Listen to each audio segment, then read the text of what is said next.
किसानों के साथ बहुत बड़ा धोखा किया गया। जब किसानी आंदोलन उठाया गया यूपी की इलेक्शंस देखते हुए, उस समय प्रधानमंत्री जी ने एक अपनी जबान दी थी इन किसानों को कि उनकी मांगों को पूरा किया जाएगा, जिसमें से एक था कि लीगल गारंटी फॉर एमएसपी, और जो केस वगैरह लगाए गए हैं किसानों के ऊपर वो सब वापस किए जाएंगे। 4-5 चीजें और थी। कमेटी बनाई जाएगी जिसमें किसान की रिप्रेजेंटेशन होगी। लेकिन मैंने तो ऑल पार्टी मीटिंग में भी कल यही उठाया था कि देश के प्रधानमंत्री की जबान भी ना रखी जाए तो फिर देश के लोग किस पे विश्वास करें कि इतने सालों बाद एक बार फिर किसान को आंदोलन पे बैठना पड़ रहा है। और क्योंकि जो जबान दी गई थी वो पूरी आज तक नहीं हुई है। और अब और भी बड़ी हैरानी की बात जो पता लगी है कि जब किसानों को 15 फरवरी को दोबारा आंदोलन करने पे मजबूर हुए क्योंकि उनकी मांगे प्रधानमंत्री जी ने पूरी नहीं करी थी, तो अब पता लग रहा है कि जिन पुलिस के अफसरों ने किसानों के ऊपर इतनी बड़ी तशद्दुद करी। मेरे कॉन्स्टिट्यूंसी का बल्लो पिंड का एक सुखदीप नौजवान, इकलौता बच्चा, अपने इकलौता लड़का अपने माँ-प्यो का, उसके गोली मार के उसकी हत्या हो गई। और जिन लोगों ने गोलियां चलाई, अथरू गैस चलाए, किसानों के ऊपर तशद्दुद करी, उनकी ट्रैक्टर में तोड़फोड़ किया, हरियाणा सरकार ने उनको राष्ट्रपति को गैलेंट्री अवार्ड के लिए उनको नियुक्त किया गया है कि ये बड़े बहादुर 6 सिपाहियों ने, अफसरों ने किसानी आंदोलन में बड़ा बढ़िया काम किया। बढ़िया काम आप बॉर्डर पे हमारे वो किसान के बच्चे करते हैं जो देश की रक्षा करते हैं, या ये जो हमारे किसान, हमारे अन्नदाता जो देश का पेट भरते हैं, वो अपनी मांगों के लिए दिल्ली जाना चाह रहे हैं। और हरियाणा की पुलिस ने उनको ऐसे मारा जैसे कोई पाकिस्तान बॉर्डर के बैठे हुए लोग हैं, और आपने ऐसा पंजाब का बॉर्डर सील कर दिया।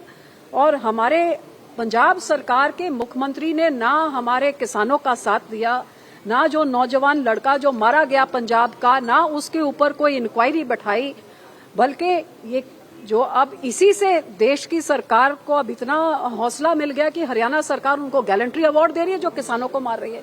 तो मैं तो हैरान हूं कि ये हो क्या रहा है।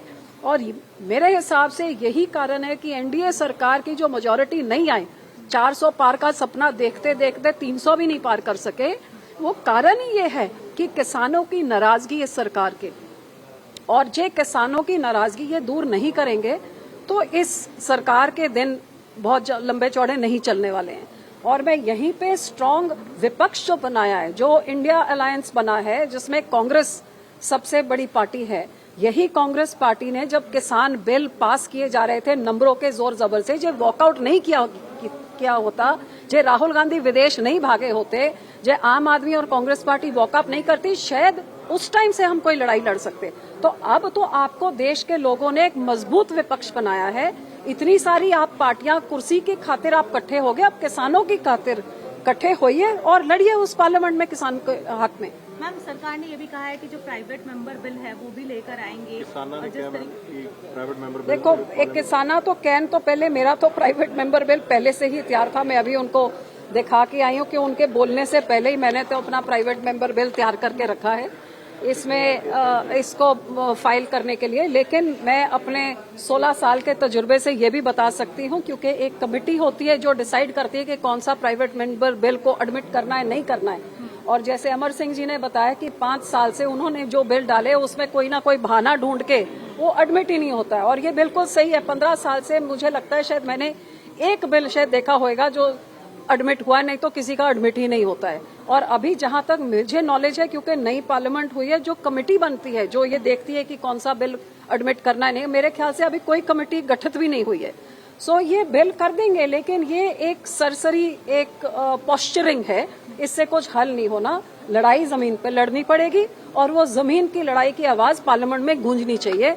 नहीं तो मैं ये कह सकती हूँ कि जब मनमोहन सिंह जी प्राइम मिनिस्टर से, तो एक कमेटी के जिनके चेयरमैन प्रधानमंत्री मोदी जी खुद थे, उस कमेटी ने रेकमेंड किया था कि एमएसपी को लीगल गारंटी बनाई जाए, और वो पब्लिक डोमेन में अवेलेबल है।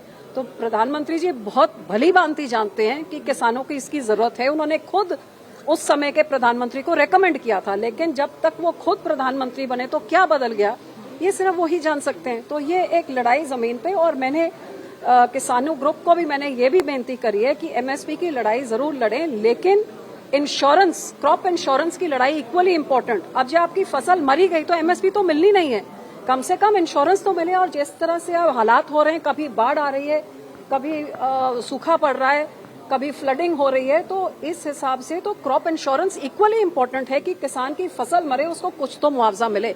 जो क्रॉप इंश्योरेंस है उससे किसी किसान को नहीं, सिर्फ इंश्योरेंस कंपनी को फायदा देखने को मिला है।